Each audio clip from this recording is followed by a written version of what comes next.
महाराष्ट्र की सियासत से जुड़ी आज एक और बड़ी खबर है, जिसमें शिवसेना उद्धव गुट के लिए थोड़ी राहत वाले संकेत हैं।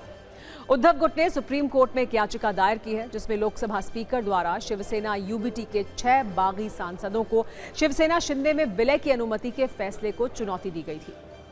आज सुप्रीम कोर्ट इस याचिका पर सुनवाई करने के लिए सहमत हो गया है। साथ ही अदालत ने लोकसभा सचिवालय और पार्टी छोड़ने वाले सांसदों को नोटिस जारी किया है और केस की अगली सुनवाई 2 हफ्ते के बाद तय कर दी है।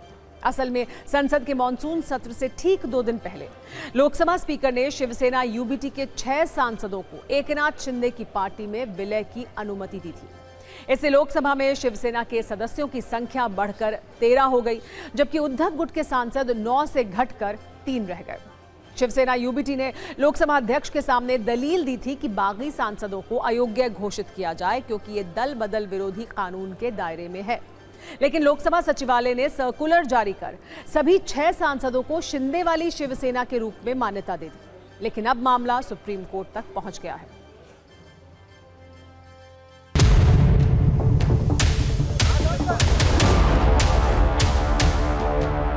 That is the interim relief what we have asked for, and judge in their reply in their order, they have said they have issued the notices to the respondents and they will be coming back on after 2 weeks. संविधान में कहीं भी ये शब्द नहीं है कि कोई सदस्य जाकर संलग्नता करे, पहली बात।